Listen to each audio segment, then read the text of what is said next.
নমস্কাৰ এই মুহূৰ্তত আহি পৰিছে কেইবাটাও গুৰুত্বপূৰ্ণ খবৰ আৰু এনে ধৰণৰ খবৰসমূহ নিতৌ পাবলৈ চেনেলটো ছাবস্ক্ৰাইব কৰি ভিডিঅ'টোত এটা লাইক কৰি দিবলৈ নাপাহৰিব। তেন্তে বলক দেৰি নকৰি খবৰকেইটা আৰম্ভ কৰোঁ।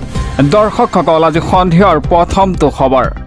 একশ্যন মুডত হিমন্ত বিশ্ব শৰ্মাৰ চৰকাৰ। মাটি দালালৰ বিৰুদ্ধে পুনৰ দয়া নাই ক্ষমা নাই নীতি। এটা মাটিৰ দালালক বিচাৰি গ্ৰেপ্তাৰ কৰিব এতিয়া অসম আৰক্ষীয়ে। NSAৰ অধীনত গ্ৰেপ্তাৰ হৈ দীৰ্ঘ সময়ৰ বাবে জেল যাব লাগিব এতিয়া মাটিৰ দালালসমূহ।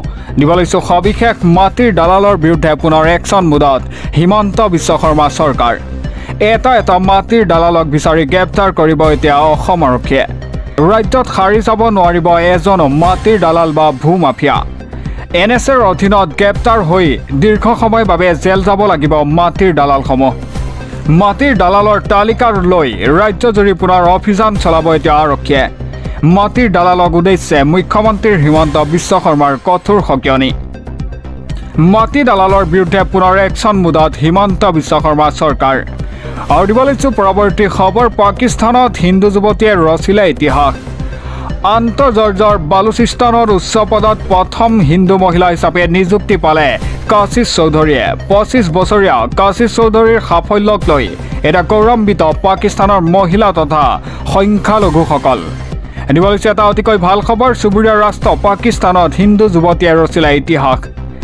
25 বছৰীয়া কাশিছ চৌধুৰীয়ে লাভ কৰিলে সফলতা। প্ৰশাসনিক সেৱা পৰীক্ষাত উত্তীৰ্ণ হৈ উচ্চ পদবী নিযুক্তি কাশিছ চৌধুৰী। এটা বালুচিস্তানৰ পাব্লিক ছাৰ্ভিচ কমিশ্যনৰ পৰীক্ষাত সফলতাৰে উত্তীৰ্ণ হয়। 25 বছৰীয়া কাশিছ চৌধুৰীক সহকাৰী আয়ুক্ত হিচাপে নিযুক্তি প্ৰদান কৰে। এটা বালুচিস্তানৰ উচ্চ পদত অধিষ্ঠিত প্ৰথম হিন্দু মহিলাৰ কৃতিত্ব অৰ্জন কাশিছ চৌধুৰী। ব্যৱসায়িক গিৰধাৰী লালৰ কন্যা কাশিছ চৌধুৰীয়ে কঢ়িয়ালে গৌৰৱ। এটা পাকিস্তানৰ সংখ্যালঘুসকলে গৌৰৱবোধ কৰিছে কাশিছ চৌধুৰীৰ সাফল্যত। এটা নাৰী সবলীকৰণ আৰু উন্নয়নমূলক কাম কৰি যোৱাৰ পণ ল'লে কাশিছ চৌধুৰীয়ে।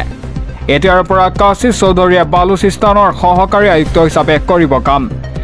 বালুচিস্তানৰ মুখ্যমন্ত্ৰী সৰফৰাজৰ ব্ৰাগতিয়ে কাশিছ চৌধুৰীক দিলে নিযুক্তিৰ পত্ৰ।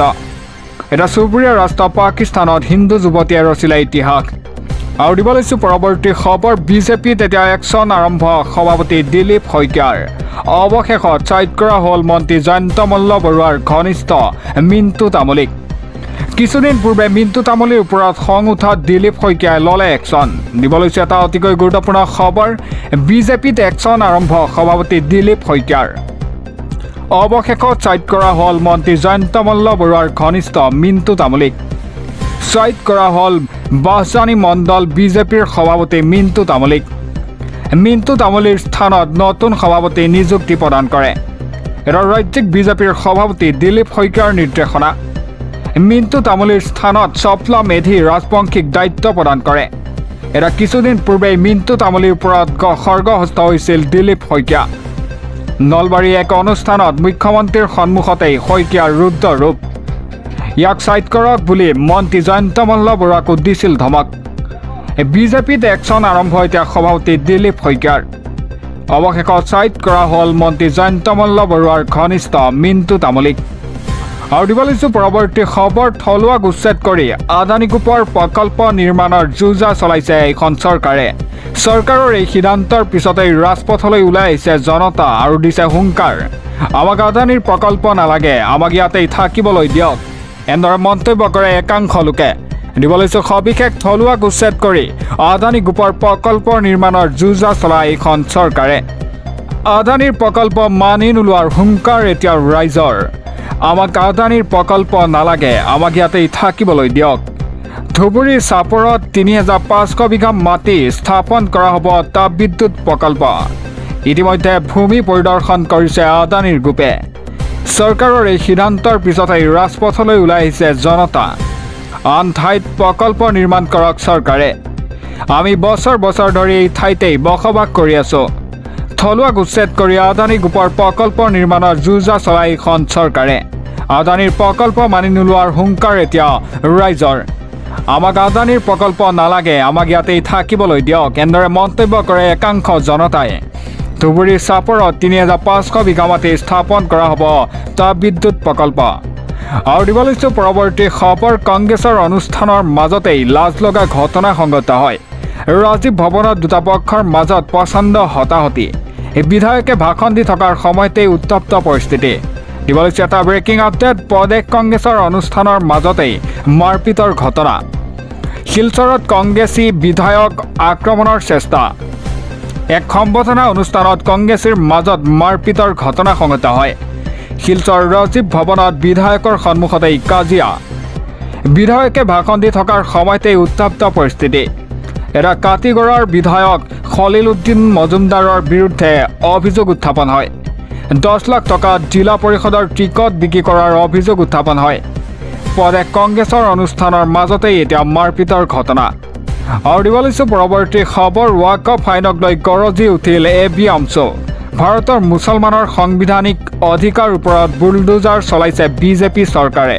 উচ্চতম ন্যায়ালয়ৰ শুনানিৰ পিছতেই এই প্ৰতিক্ৰিয়া এবি আমছোৰ। ৱাকফ আইনক লৈ গৰজি উঠিল এবি আমছো। ভাৰতৰ মুছলমানৰ সাংবিধানিক অধিকাৰৰ ওপৰত বুলডোজাৰ চলাইছে বিজেপিয়ে। ৱাকফ আইনৰ দ্বাৰা মুছলমানৰ অধিকাৰ কাঢ়ি নিব বিচাৰিছে চৰকাৰে। ভাৰতৰ মুছলমানক উচ্চতম ন্যায়ালয়ে সুখবৰ দিব বুলি আশাবাদী হৈ আছিল মুছলমান সমাজ। এটা উচ্চতম ন্যায়ালয়ৰ ওপৰত বিশ্বাস আছে মুছলমান সমাজৰ। উচ্চতম ন্যায়ালয়ৰ ওপৰত বিশ্বাস আছে মুছলমান সমাজৰ। উচ্চতম ন্যায়ালয়ৰ শুনানিৰ পিছতেই প্ৰতিক্ৰিয়া এবি আমছোৰ। আইনৰ বিৰোধিতাৰে উচ্চতম ন্যায়ালয়ৰ দ্বাৰস্থ হৈছিল এবি আমছো। 20 মে'ত পৰৱৰ্তী শুনানিৰ দিন ধাৰ্য এতিয়া উচ্চতম ন্যায়ালয়ৰ। আৰু দিব লৈছোঁ পৰৱৰ্তী খবৰ। এটা অতিকৈ দুখ লগা খবৰ। কণ্ঠশিল্পী গায়ত্ৰী হাজৰিকা আৰু নাই।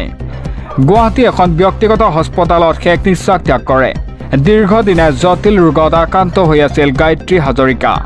দিনৰ 2:15 বজাত গায়ত্ৰীৰ মৃত্যু আনুষ্ঠানিক ঘোষণা হস্পিটেলৰ কৰ্তৃপক্ষৰ।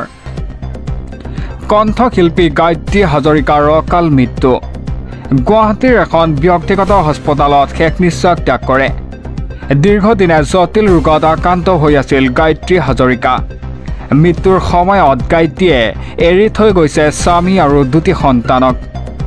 গায়ত্ৰী হাজৰিকাৰ মৃত্যুত অসমৰ সাংস্কৃতিক জগতত শোকৰ ছাঁ পৰে। কণ্ঠশিল্পী গায়ত্ৰী হাজৰিকাৰ অকাল মৃত্যু। গুৱাহাটীৰ এখন ব্যক্তিগত হস্পিটেলত শেষ নিশ্বাস ত্যাগ কৰে গায়ত্ৰীয়ে। আৰু দিব লৈছোঁ পৰৱৰ্তী খবৰ। দুৰ্ঘটনাত ৰেকিবউদ্দিন আহমেদৰ কৰুণ মৃত্যু। নিশা দ্ৰুতবেগী DI বাহনৰ খুন্দাত ৰেকিবউদ্দিন আহমেদৰ মৃত্যুক লৈ এটা তীব্ৰ উত্তেজনা। দৰঙত ক্ষুব্ধ ৰাইজে পথ বন্ধ কৰি সাব্যস্ত কৰিলে উত্তাল প্ৰতিবাদ। দিব লৈছোঁ এটা ব্ৰেকিং নিউজ। এক দুৰ্ঘটনাত ৰেকিবউদ্দিন আহমেদৰ মৃত্যুক লৈ তীব্ৰ উত্তেজনা। ক্ষুব্ধ ৰাইজে পথ বন্ধ কৰি সাব্যস্ত কৰিলে উত্তাল প্ৰতিবাদ। নিশা দ্ৰুতবেগী DI বাহনে মহতিয়ালে ৰেকিবউদ্দিনক। দুৰ্ঘটনাৰ থিতাতেই নিহত ৰেকিবউদ্দিন আহমেদ নামৰ লোকজন। পথৰ দাঁতিত বাইক লৈ ৰৈ থাকোঁতেই ৰেকিবউদ্দিনক খুন্দা মাৰে DI বাহনে। এটা 35 বছৰীয়া ৰেকিবউদ্দিন আহমেদৰ মৃত্যুক লৈ দৰঙত উত্তেজনা পৰিৱেশ। চিপাঝাৰ টংলা সংযোগী অসমমালা পথ অৱৰোধ কৰি উত্তাল প্ৰতিবাদ। শীঘ্ৰেই গতিৰোধক স্থাপন কৰাৰ দাবীয়ে উত্তেজিত জনতাৰ।